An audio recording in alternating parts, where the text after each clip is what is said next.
السلام علیکم ناظرین، آج روز جمعہ ہے اور اس کے حوالے سے کچھ مسائل لے کے ہم آپ کے سامنے حاضر ہیں۔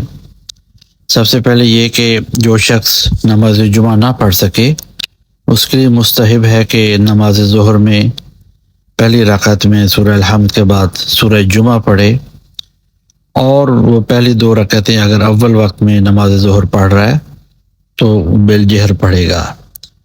وہ افراد جن کے اوپر نماز جمعہ ساقط ہے، چاہے امام وقت علیہ السلام کے خود نماز پڑھا رہے ہوں، ان کے لیے نماز جمعہ ساقط ہے۔ ان میں خواتین، غلام اور مسافر، چہارم، بیمار، نابینا، ضعیف افراد، اور وہ افراد جو کہ نماز جمعہ سے 2 فرسخ سے زیادہ فاصلے پر موجود ہوں، اور یا وہ افراد جو موسم کے تغیرات کے سبب نماز جمعہ میں شرکت نہ کر سکتے ہوں۔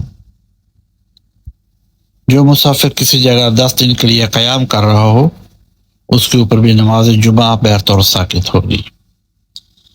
اور خواتین اور مسافر جن کے اوپر نماز جمعہ ساقط ہے، وہ چاہیں تو نماز جمعہ میں شرکت کر سکتے ہیں، لیکن صرف خواتین اور مسافر کے اوپر جماعت قائم نہیں کی جا سکتی۔ یعنی کہ اگر جماعت میں صرف خواتین اور مسافر موجود ہیں تو پھر نماز جمعہ کی جماعت قائم نہیں کی جائے گی۔ جو شخص نماز جمعہ پڑھ رہا ہو اس کے لیے واجب نہیں کہ وہ نماز جمعہ کے خطبوں میں پہنچے، لیکن اگر وہ خطبوں میں پہنچ جائے تو وہاں پر سننا لازم ہے اور باتیں کرنا مکروہ ہے۔ اس لیے جب آپ نماز جمعہ کے خطبہ میں پہنچ جائیں تو کوشش کریں کہ کسی بھی طرح کی بھی گفتگو میں مشغول نہ ہوں جو کہ مکروہ ہے، اور خطبے کو غور سے سنیں۔ دوسرے، اگر خطبہ کسی ایسی زبان میں بیان کیا جا رہا ہے جس کو آپ نہیں سمجھ سکتے، یا خطیب آپ سے بہت دور ہے اور آواز آپ تک نہیں پہنچ رہی، تو ایسی صورت میں خطبہ سننا واجب نہیں رہتا۔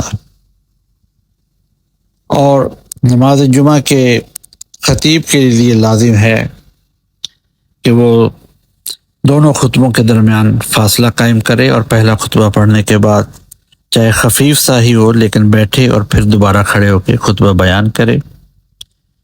امام وقت حضرت صاحب الزمان عجل اللہ تعالی فرجہ الشریف کی غیبت کے عرصے میں نماز جمعہ واجب نہیں ہے، اور اس کو واجب عینی نہیں مانا جاتا۔ والسلام علیکم ورحمۃ اللہ وبرکاتہ۔